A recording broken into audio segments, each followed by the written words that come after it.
विपक्ष के भीतर गठबंधन में चल रही खींचतान हो या पूरे नाम को भारत रखने का मसला, यह विवाद इंडिया के भीतर भी तूल पकड़ रहा है। आपने देख लिया, अब आपको दिखाते हैं कि कल भारत बनाम इंडिया वाली लड़ाई की शुरुआत आखिर हुई कैसे। ये ट्वीट आप देख रहे हैं, इसकी शुरुआत असम के सीएम हेमंत बिस्वा शर्मा ने अपने ट्वीट से की थी। कल शाम ये ट्वीट किया था जो सबसे पहले हमने आपको इंडिया बोल रहा है शो में दिखाया था। एक बार फिर से देखिए हेमंत बिस्वा शर्मा ने क्या लिखा। दरअसल उन्होंने इंडिया शब्द पर सवाल उठाया और उसे अंग्रेजों का दिया हुआ नाम बताया, औपनिवेशिक काल की विरासत बताने की कोशिश की। लेकिन आज इसमें एक और नया ट्विस्ट आया। आप एक एक कर अब दो तस्वीर आप दिखाते हैं आपको। कल हेमंत बिस्वा शर्मा के ट्विटर हैंडल पर उनके पद के आगे असम और इंडिया लिखा हुआ था। ये जो ट्वीट आप पेज देख रहे हैं ये एक दिन पुराना है। चीफ मिनिस्टर असम और उसके आगे लिखा हुआ इंडिया। अब गौर कीजिएगा, यानी chief minister of Assam India लिखा हुआ है। लेकिन आज वाली तस्वीर दिखाइए। आज उन्होंने अचानक अपने ट्विटर बायो में इंडिया की जगह भारत लिख दिया, यानी एक कदम और आगे बढ़ गए। अब दोनों तस्वीरों को एक साथ आपको दिखाते हैं। ये देखिए दो तस्वीर जिसमें आपको फर्क साफ साफ नजर आएगा।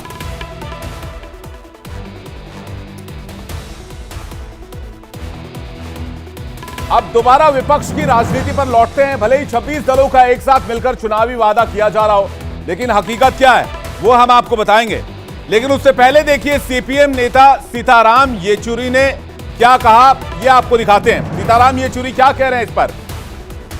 बंगाल में वो ममता बनर्जी से हाथ नहीं मिलाएंगे, यह सीताराम येचुरी का कहना है। लेकिन 26 दलों वाले गठबंधन में है।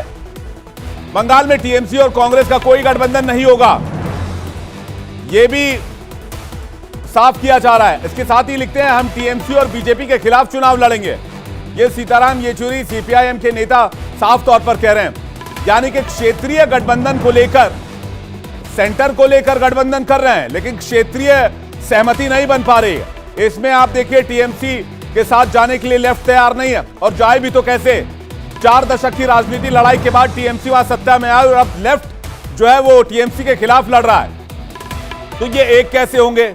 वो कह रहे हैं कि बंगाल में वो ममता से हाथ नहीं मिलाएंगे। और सिर्फ पश्चिम बंगाल की बात नहीं है, पश्चिम बंगाल में तो ममता बनर्जी और कांग्रेस के बीच खतरनाक लड़ाई है, क्योंकि दोनों दल एक दूसरे को पिछले चुनाव में आपने देखा था किस तरह से एक दूसरे के सामने संघर्ष कर रहे थे।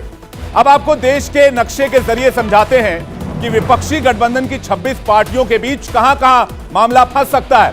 सबसे पहले 8 राज्य देखिए, कोई सीट के बंटवारे को लेकर कोई बड़ी समस्या नहीं होनी चाहिए, क्योंकि यहां मुकाबला सीधे सीधे कांग्रेस और बीजेपी के बीच में है। अब जिन राज्यों में कांग्रेस और बीजेपी में सीधा मुकाबला है वहां दिक्कत नहीं आएगी। तस्वीरें दिखाते हैं आपको, जल्दी से दिखाइए। राजस्थान में सीधा मुकाबला है कांग्रेस बीजेपी। मध्य प्रदेश में भी सीधा मुकाबला है कांग्रेस और बीजेपी। मध्य प्रदेश में यही हाल है। छत्तीसगढ़ में भी सीधा मुकाबला है, कांग्रेस बीजेपी आमने सामने है। हालांकि क्षेत्रीय दलों का दबदबा कुछ तो रहता ही है। अगर हिमाचल की बात करें, हिमाचल में भी ऐसा ही मुकाबला देखने को मिलता है। कर्नाटक में भी कांग्रेस अपने दम पर चुनाव लड़ सकती है। गुजरात में भी आमने सामने कांग्रेस और बीजेपी की लड़ाई। उत्तराखंड में भी कांग्रेस अकेले चुनाव लड़ सकती है। ये जो आप 8 राज्य देख रहे हैं, यहां सीधा मुकाबला है। गुजरात, मध्य प्रदेश, छत्तीसगढ़, कर्नाटक, राजस्थान, उत्तराखंड, हिमाचल, यहां जो है दिक्कत नहीं आएगी। इसी तरह गोवा में भी है, कर्नाटक से सटा हुआ, महाराष्ट्र से सटा हुआ गोवा, यहां पर भी ऐसा ही है। लेकिन मामला फंसेगा कहां, अब आपको वो दिखाते हैं। ये तो वो राज्य आप देख रहे हैं जहां पर कांग्रेस और बीजेपी आमने सामने सीधे मुकाबले में है।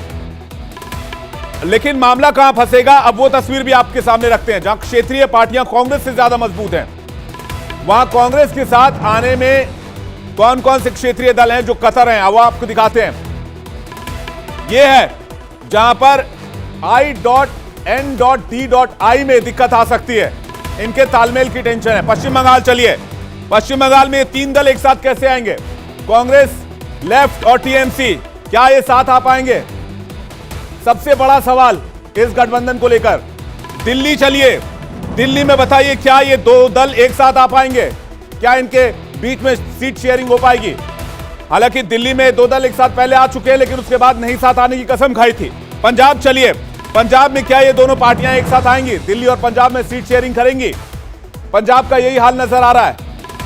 केरल चलिए, केरल में भी कांग्रेस और लेफ्ट आमने सामने हैं। केरल में जहां पर दोनों एक दूसरे के धुर विरोधी हैं, दोनों एक दूसरे के खिलाफ चुनाव लड़ते हैं और पानी पी पी कर कोसते हैं। क्या ये दोनों पार्टियां केरल में साथ आ सकती हैं? उत्तर प्रदेश में बताइए, क्या ये दोनों पार्टियां साथ आ सकती हैं? हालांकि बीएसपी ने तो साफ ही मना कर दिया। 4 मेजर पार्टी उत्तर प्रदेश में, कांग्रेस, एसपी, बीएसपी और बीजेपी। बीएसपी ने साफ मना कर दिया। बीएसपी ने कहा वो अकेले दम पर चुनाव लड़ेंगे, लेकिन क्या एसपी और कांग्रेस साथ आएंगे? बंगाल में क्या कांग्रेस, लेफ्ट और टीएमसी साथ आ पाएंगे? ये ऐसा सवाल है जिसका जवाब ढूंढने के लिए इस गठबंधन में